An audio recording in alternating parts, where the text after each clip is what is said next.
Hi friends, ఎలా ఉన్నారు? బాగున్నారు ఫ్రెండ్స్. ఇది ఏంటంటే మటర్ పూరి అనమాట ఫ్రెండ్స్. ఇది లైటింగ్ తక్కువగాను ఉందన్నమాట ఫ్రెండ్స్. అందువలన కొంచెం డిమ్గా పడుతుంది లైటింగ్.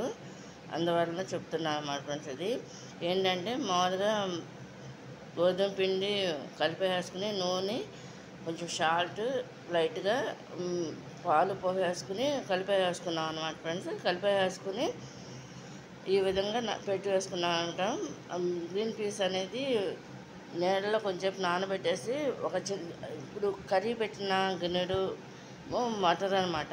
అంటే గ్రీన్ పీస్ మిక్సీ పట్టేసి ఈ పిండిలో కలిపేసాను అనమాట ఫ్రెండ్స్. ఇది చూడండి, కలిపేసేసి మామూలుగా పూరీలా చేసేసాను అనమాట ఫ్రెండ్స్. ఇది చేసేసి దాన్ని ఈ విధంగా ఫ్రై చేశాను అనమాట ఫ్రెండ్స్. ఇది మార్నింగ్ బ్రేక్ఫాస్ట్కి. ఇది కనుక మీకు నచ్చినట్టయితే లైక్ చేయండి, షేర్ చేయండి, సబ్స్క్రైబ్ చేయండి ఫ్రెండ్స్.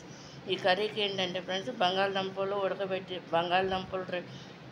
3 బంగాళదుంపలు, ఒక క్యారెట్, ఒక పెద్ద సైజు ఆనియన్ అంతా కూడా బాయిల్ చేశాను అనమాట వాటర్లో. అది ఉడకబెట్టానమాట, పొయ్యి మీద పెట్టి ఉడకబెట్టేసి ఈ విధంగా కర్రీ చేసామన్నమాట. దాంట్లో పసుపు సాల్ట్ వేసేసాను అనమాట ఫ్రెండ్స్. అందుట్లో వేసేసి దాంట్లో ఏంటంటే చెక్కదనం రావాలి కాబట్టి కొంచెం బియ్యం పిండి వాటర్లో కలిపేసామన్నమాట ఫ్రెండ్స్.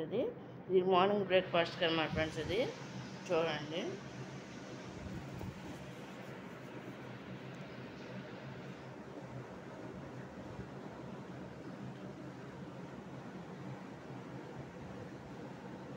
ఇది గ్రీన్ కలర్ కనిపిస్తుంది కదా ఫ్రెండ్స్. ఇది లైటింగ్లో అంత ఇదవట్లేదు.